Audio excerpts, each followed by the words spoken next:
How is it going, everyone? We've got some huge Borderlands 4 updates to go over in this video ahead of the game's official launch tomorrow, noon Eastern Time, 9 a.m. Pacific. For the PC release, it will be out midnight for PlayStation 5 and Xbox. I get it. If you change your time zone to New Zealand time, I believe it is, you can get access to the game earlier if you want to go through that trouble. But if you're on PC, everybody will be able to play it noon Eastern tomorrow. And I should note, if you have yet to pre-order the game, given that it's coming out tomorrow, and preloads are live, and we have some insight on that as well that we'll get to at the end of this video, go ahead and check out our friends at Green Man Gaming. Use the code SEP15, SEP15 for September 15, and you'll save 15% on the game. The standard edition will be south of $60. The deluxe edition will be discounted as well, and then the super deluxe edition will be discounted, and you can pick up whatever edition you want. Either, my opinion is, you either get the standard edition and you spend, the least amount of money, or you get the super deluxe edition, because that's the edition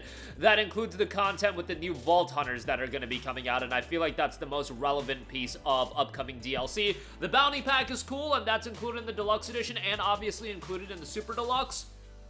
But I think a lot of you guys do want the Vault Hunter content as well. And then all editions of the pre-purchase do get the Gilded Glory pack, which they recently expanded as well. Link in the description box on that. But first of all, we do have PC specifications, minimum and recommended, and a ton of other notes on accessibility options and things of that nature. Let me say right off the bat, a game that is as big as Borderlands 4, only having 2 tiers of system requirements, is a colossal, gigantic, use whatever superlative you want, it is a massive, massive red flag. These days, major games should have 4, if not 6, tiers of system requirements with the variety of different system specifications, especially Borderlands 4. A game of this magnitude only having 2 system requirement tiers is insane. It should not be accepted, and the fact that they're rolling out this information the day before release, I was hoping that the week of release, maybe we would get another 4 or 2 system requirement tiers added, so we have more insight in terms of how this game is going to perform. But based on some early information I've heard as well, man, this PC version might be a little dicey. Yes, it does have frame generation, but in that case, if you want to say, oh, frame generation will get this game to 60 frames per second, at that point, frame generation, the AI technology that is implemented, is being used as a crutch. It is not a factor of this game being optimized right out the gate, and the DLSS, frame gen, things like that being complementary to the experience and improving performance. At that point, it's being used as a crutch. But we'll talk about that when the game actually comes out and if it's actually a bad PC version. We don't know for sure. The NVIDIA GeForce Day 1 game-ready drivers have dropped as well, so you'll want to download that on top of that. But let's go over the minimum requirements.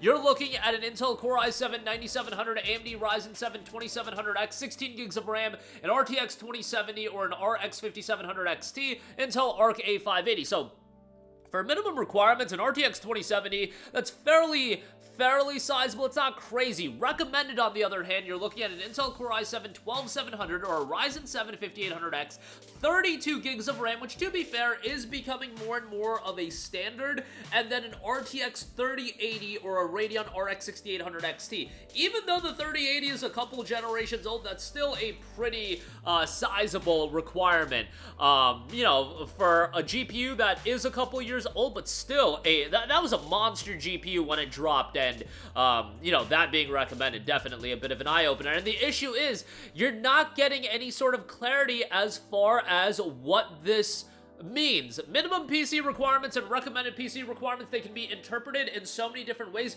You need information. Is this at 4K to get 60 frames per second? Is this at 1080p maxed out to get 60 frames per second? What is the answer to that? Nobody knows, because they're not being transparent with that.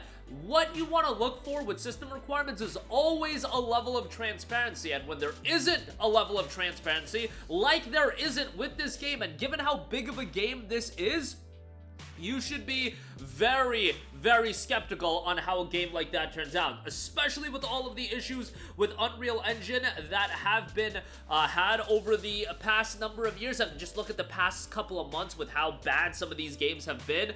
Definitely a little bit of a concern, I feel, and as somebody that's followed the scene for quite a while, stuff like this, generally speaking, not a good sign, but we'll talk about that more again when we have more insight. Now, they do go over all of the graphic settings that are available, and there's a lot of depth to that, which I do appreciate. All of the options. You've got full screen windowed, resolution, display stats. You'll be able to display, you know, FPS and things of that nature. Limit frame rate, vertical sync, field of view, vehicle field of view, and then advanced settings, graphics presets. They have 5 different settings: low, medium, high, very high, and badass. Anti-aliasing, upscaling method, upscaling quality, spatial upscaling quality, scene capture quality, frame gen, NVIDIA reflex low latency, and then a bunch of different things to adjust environmental detail and things of that nature, which I appreciate all of that. A lot of depth into the settings and things you can tweak. That's great. However, we need more clarity on the system requirements. Just telling us a 3080 is recommended. What does that mean? Nobody has a definition for what recommended requirements are, what minimum requirements are, and when you don't have that level of clarity, what resolution is a 3080 going to be able to run the game on, at what settings, at what frame rate? Yes, it's going to be a little bit all over the place with how chaotic of a game Borderlands 4 is going to be. I get that, but still, not having that clarity, I do think is a big problem. They do go over the accessibility features, which this is going to be something that's relevant across the board. Subtitles, you can adjust those. Speaker identity, audio visuals general, menu text scaling, damage numbers, audio, force mono, mix preset, sensory comfort, relief general, relief targeted, 80 hertz notch. Colors, you'll be able to adjust all of the different color setting. Gameplay, map zoom speed, enable vibration, enable adaptive triggers, screen shake intensity, and then movement, toggle crouch, toggle sprint, enable dash, camera head bob, grapple view tilt, mantle with forward as well. In addition to the above, Borderlands 4 also offers a number of options that may make the game more accessible to some players. Difficulty,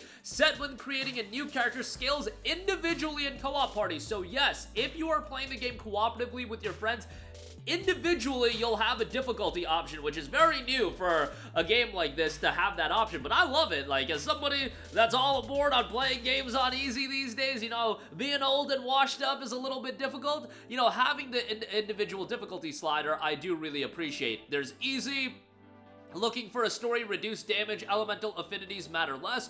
Normal, looking for a balanced experience, and then hard, looking for a challenge. Increased damage taken, increased cash, loot quality is increased, and elemental affinities matter more. Remember that after you beat the game, you will have the post-game content of the Ultimate Vault Hunter mode, and that'll enhance the difficulty even more with even more difficulty options and selections available there. Saving the game auto-saves at checkpoints and key moments, or whenever you quit the game via pause menu. Full keyboard and controller remapping, audio main volume controls, master volume, music volume, sound effects volume, dialogue volume, main audio settings, audio preset, hi-fi balance, compress, quiet time, colorful realism, voice focus, music. Trim options allow you to fine-tune SFX categories but not completely mute them. You can use these in combination with the main volume sliders. Menu music volume, game music volume, cinematic music volume, boss music trim, sound effects, player weapon trim, explosions trim, user interface, outgoing damage, incoming damage, mute, hit marker, off and on, and then dialogue options are available as well. So those are all of the accessibility options. Again, I know I spent a lot of time in the PC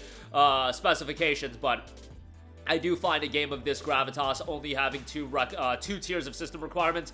That's insane. Like, especially a game like Borderlands 4 that is so tied to the PC scene and obviously is going to do incredibly well on the PC.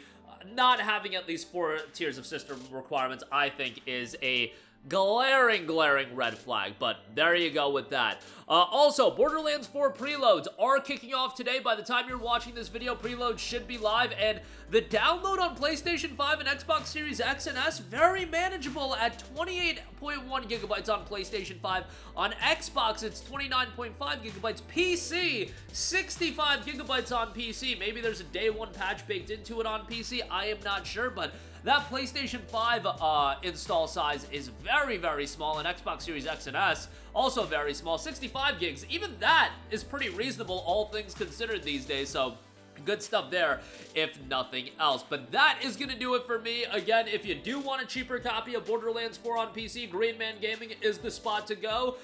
You've got all of the details on the system requirements, graphics options, accessibility options, a lot of stuff there, and I do find the system requirements only having 2 tiers is a little bit of a red flag. We'll ultimately see how the game performs come tomorrow, and then also preloads are going live right now. By the time you guys are watching this video, it should be live in the PlayStation 5 install. Very reasonable, all things considered. That's going to do it for me. Let me know all of your thoughts in the comments section down below. As always, thank you for watching, and goodbye. Hey guys, we hope you enjoyed the video, and if you did, make sure to hit the subscribe button, and if you're already subscribed, do us a favor and hit the bell icon. This way you'll be notified whenever we post a new video. That's the best way to keep up with all of our uploads, and we usually try to upload 2 videos a day. And with the bell icon hit, you'll be notified whenever we do upload a video. As always, thanks for watching.